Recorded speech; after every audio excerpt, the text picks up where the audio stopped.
Kisah Citta-Hatta Thera. Khotbah ini disampaikan oleh sang guru ketika sedang berdiam di Sawathi tentang Citta-Hatta Thera. Kisah ini bermula dari seorang pemuda keluarga terpandang yang hidup di Sawathi. Ia pergi ke hutan untuk mencari seekor sapi jantan yang hilang. Ketika hari masih siang, ia melihat sapi itu dan melepaskan hewan-hewan ternaknya. Karena merasa lapar dan haus, ia pun berpikir, saya pasti akan mendapatkan makanan dari para biku yang mulia. Maka ia pun masuk ke dalam wihara, menemui para biku, membungkukkan badan terhadap mereka dan berdiri dengan penuh hormat di satu sisi. Pada saat itu, makanan yang tersisa dan telah disantap oleh para biku yang ditaruh dalam kendi biasanya tidak diinginkan lagi. Ketika para biku melihat pemuda tersebut yang tampak sedang kelaparan, mereka berkata kepadanya, "Ini ada makanan, ambil dan makanlah." Maka pemuda itu mengambil makanan dalam jumlah yang banyak, memakannya dengan lahap, meminum air, mencuci kedua tangannya dan kemudian membungkukkan badan terhadap para biku, lalu bertanya kepada mereka, "Para Bhante, apakah Anda semua telah mengunjungi beberapa rumah yang mengundang Anda semua hari ini?" "Tidak, wahai umat. Para biku selalu menerima derma makanan dengan cara ini." Pemuda tersebut berpikir, sesibuk apapun kita, meski kita bekerja tanpa henti siang dan malam, kita tidak pernah mendapatkan bubur nasi yang begitu lezat. Akan tetapi, berdasarkan pernyataan mereka sendiri, para biku ini memakan makanan tersebut secara rutin. Mengapa saya harus terus menjadi perumah tangga? Saya akan menjadi seorang biku. Kemudian ia menghampiri para biku dan meminta mereka untuk menahbiskannya menjadi anggota sangga.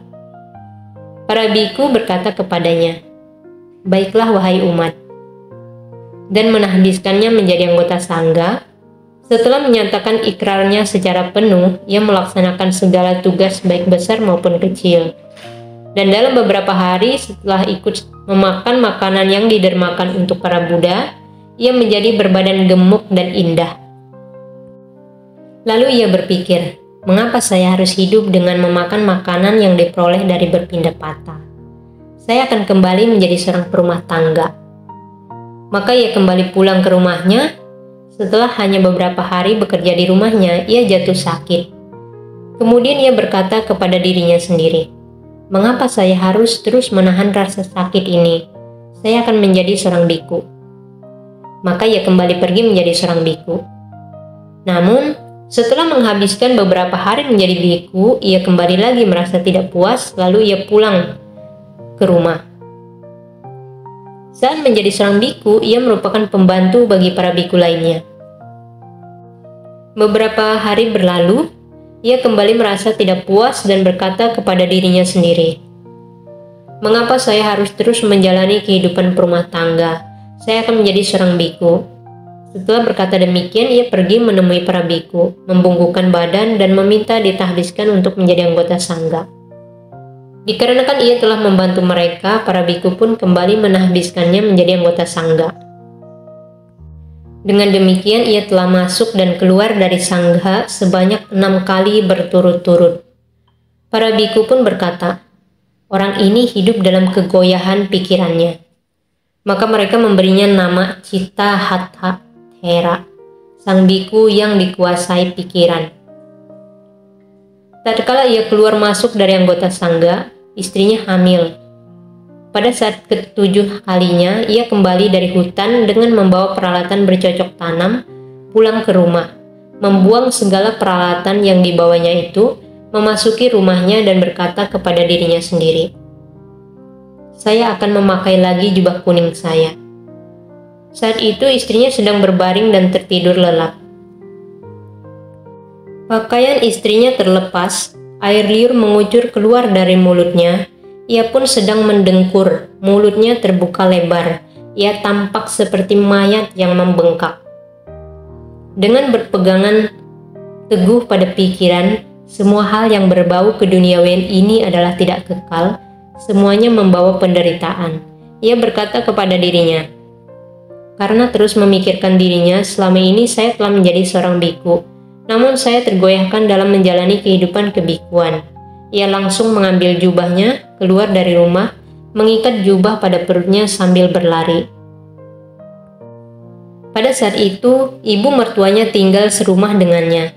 Ia melihat dirinya pergi dengan cara demikian. Ia pun berkata kepada dirinya sendiri, "Pengkhianat ini baru saja pulang dari hutan." Tetapi ia berlarian keluar dari rumah dengan jubah kuning yang terikat pada perutnya dan sedang menuju wihara. Apa maksudnya? Setelah memasuki rumah dan melihat putrinya tertidur, ia pun menyadarinya. Ini semua karena ia telah melihatnya tertidur sehingga ia pun merasa jijik lalu pergi. Maka ibu mertuanya membangunkan istrinya dan berkata kepadanya, "Bangun, dasar wanita busuk. Suamimu melihat kamu ketika sedang tertidur lelap. Ia merasa jijik dan kemudian pergi. Sejak saat ini, ia bukanlah suamimu lagi. Pergilah, Bu. Apa masalahnya bila ia pergi atau tidak? Ia akan kembali lagi dalam waktu beberapa hari."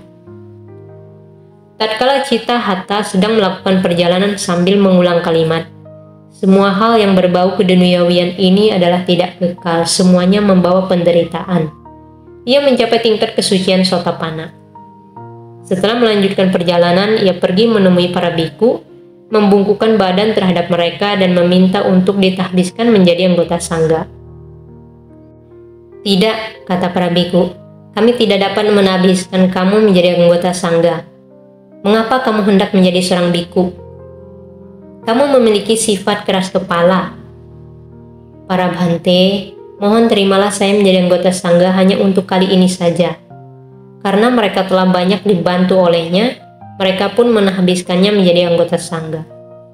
Beberapa hari berselang, ia mencapai tingkat kesucian arahat serta menguasai kemampuan kesaktian. Lalu mereka berkata kepadanya, "Biku Cita-Hata, tidak usah diragukan lagi bahwa inilah saatnya Anda hendak pergi. Kamu telah lama menetap di sini." "Para Bhante, ketika saya masih melekat dengan keduniawian, saya pergi. Namun kini saya tidak lagi melekat dengan keduniawian. Saya tidak lagi memiliki keinginan untuk pergi." Para biku pergi menemui sang guru dan berkata, "Bhante, kami telah berkata demikian kepada biku ini," dan ia menjawab seperti demikian. "Ia telah berdusta dengan mengatakan sesuatu yang tidak benar." Sang guru menjawab, "Ya, wahai para biku, ketika pikirannya masih goyah, ketika ia masih belum mengenal kebenaran, ia pulang dan kembali lagi. Namun, kini ia telah meninggalkan kebaikan maupun kejahatan." Setelah berkata demikian, beliau mengucapkan bait-bait berikut ini. "Ia yang pikirannya mudah goyah, ia yang masih belum mengenal kebenaran, ia yang berkeyakinan lemah. Orang seperti ini belum memiliki kebijaksanaan yang sempurna." Pikiran seseorang yang tidak basah walau diguyur hujan nafsu keinginan. Pikiran seseorang yang tidak terbakar walau dibakar api keinginan menyakiti makhluk hidup. Ia telah meninggalkan kebaikan maupun kejahatan. Ia yang memiliki kewaspadaan. Orang seperti ini tidak lagi merasa takut terhadap apapun. Pada suatu hari, para biku memulai sebuah pembicaraan. "Para biku, betapa menyedihkan keinginan kita untuk berbuat jahat. Betapa mulianya biku muda ini yang berhasil mencapai tingkat kesucian arahat. Setelah diguncang oleh keinginan jahat menjadi biku sebanyak 7 kali dan 7 kali pula kembali menjalani keduniawian." Sang guru mendengar pembicaraan mereka. Pada saat yang tepat beliau memasuki balai kebenaran, duduk di atas tahta Buddha dan bertanya kepada mereka, "Wahai para biku, apa yang menjadi topik pembicaraan kalian ketika sedang duduk di sini?" Setelah mereka memberitahukan kejadian tersebut, beliau berkata, "Memang demikian, wahai para biku. Keinginan jahat sungguh menyedihkan. Jika mereka dapat bergerak layaknya benda hidup, maka mereka dapat berpindah ke tempat lain. Dunia ini terasa sempit bagi mereka dan alam Brahma pun menjadi terlalu rendah bagi mereka. Tidak ada tempat bagi mereka dimanapun itu. Mereka mengalami kebingungan, bahkan terhadap saya sendiri yang memiliki kebijaksanaan seorang Mahasatta. Siapakah yang dapat menjelaskan akibat mereka terhadap yang lainnya? Pada sebuah kehidupan lampau, bahkan saya sendiri pernah menjadi biku sebanyak 6 kali dan 6 kali pula kembali menjalani kehidupan duniawi. Hanya dikarenakan satu periuk biji kacang dan sebuah pisau yang tumpul. Kapankah itu terjadi, Bhante? Apakah kalian ingin mendengarnya, para biku? Ya, Bhante. Baiklah kalau begitu, dengarkanlah. Setelah berkata demikian, Sang Buddha menceritakan kisah berikut ini. Kisah masa lampau Kudala dan sekopnya. Dahulu kala ketika Brahmadatta memerintah di Benares, terdapat seorang bijaksana yang berdiam di Benares. Ia bernama Ahli Sekop, Kudala. Ia menjadi seorang biku dan berdiam di pegunungan Himalaya selama 8 bulan. Pada suatu malam, masa wasa, saat tanah basah karena hujan, ia berpikir, saya memiliki sebuah periuk biji kacang dan sebuah sekop tumpul di rumah saya. Biji-biji kacang saya seharusnya tidak hilang. Maka ia kembali menjalani keduniawian, bercocok tanam pada sebidang tanah dengan sekopnya, menanam biji tersebut dan menaruh sebuah pagar di sekelilingnya. Ketika biji-biji matang, ia mengupasnya dan menaruhnya ke dalam sebuah periuk biji kacang. Sisanya ia jadikan sebagai makanan. Kemudian ia berpikir, mengapa saya harus terus menjalani kehidupan perumah tangga? Saya akan berdiam di pegunungan Himalaya selama 8 bulan lebih sebagai seorang biku. Maka ia pergi dari rumahnya dan kembali menjadi seorang biku. Dengan cara demikian ia menjadi biku sebanyak 7 kali dan 7 kali pula kembali menjalani keduniawian, hanya karena sebuah periuk biji kacang dan sebuah sekop tumpul. Pada saat ke-7 kalinya ia pun berpikir, saya telah 7 kali kembali menjalani keduniawian. Setelah menjadi seorang biku, semua hanya karena sebuah periuk biji kacang dan sebuah sekop tumpul, saya akan membuangnya ke sebuah tempat. Maka ia pergi ke tepi sungai Gangga dengan membawa periuk biji kacang dan sekop tumpul. Saat berdiri di tepi sungai, ia berpikir, jika saya melihat tempat barang-barang ini jatuh, maka saya akan mencoba masuk ke dalam sungai dan mengambilnya keluar. Oleh karena itu, saya akan melemparnya ke tempat yang tidak dapat saya lihat di mana jatuhnya. Lalu ia membungkus periuk biji kacangnya dengan sebuah kain, mengikat kain tersebut pada gagang sekop dan memegang bagian ujung sekop. Dan ketika berdiri di tepi sungai Gangga, ia menutup kedua matanya, memutar-mutar sekop sebanyak 3 kali di atas kepalanya dan melemparnya ke dalam sungai Gangga. Kemudian ia melihat sekeliling dengan maksud tidak dapat melihat tempat di mana sekop itu jatuh dan ia pun menangis dengan suara keras sebanyak 3 kali. Saya telah menaklukkan, saya telah menaklukkan. Tak lama berselang, Raja Benares yang baru kembali dari meredam pemberontakan di daerah perbatasan membangun perkemahan di tepi sungai dan masuk ke dalam derasnya air sungai untuk mandi. Mendengar suara teriakan tersebut, pada saat itu suara teriakan saya telah menaklukkan sangat tidak disukai oleh para raja. Raja Benares kemudian pergi menjumpai Kudala dan berkata, saya baru saja membuat musuh saya bersujud di kaki saya dan kembali pulang dengan berpikiran, saya telah menaklukkan. Namun, kamu juga baru saja berteriak, saya telah menaklukkan. Saya telah menaklukkan. Apa yang kamu maksud? Kudala berkata, Anda baru saja menaklukkan para pemberontak yang berasal dari luar. Kemenangan yang Anda peroleh harus dimenangkan kembali. Namun, saya menaklukkan musuh yang berasal dari dalam diri. Pemberontakan dari nafsu keinginan. Ia tidak akan pernah bisa menaklukkan saya lagi. Kemenangan ini adalah kemenangan sejati. Setelah berkata demikian, ia mengucapkan bait berikut ini. Kemenangan itu bukanlah kemenangan sejati, karena harus kembali diraih. Kemenangan ini adalah kemenangan sejati, karena tidak perlu diraih kembali. Pada saat itu, seraya memandang sungai Gangga dan bermeditasi dengan objek air, Kudala mencapai tingkatan jhana, lalu ia bangkit dan duduk bersila sambil melayang di udara.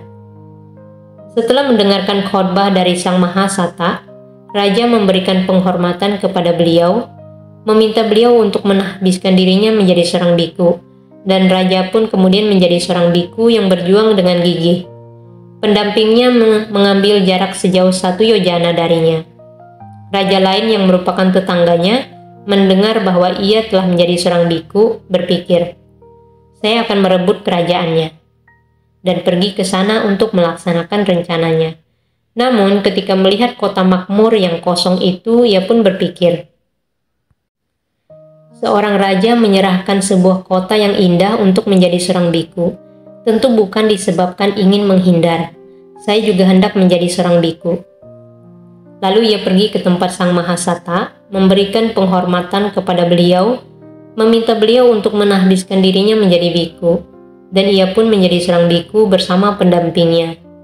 Dengan cara demikian 7 orang raja menjadi biku. Tempat pertapan mereka memiliki panjang 7 yojana.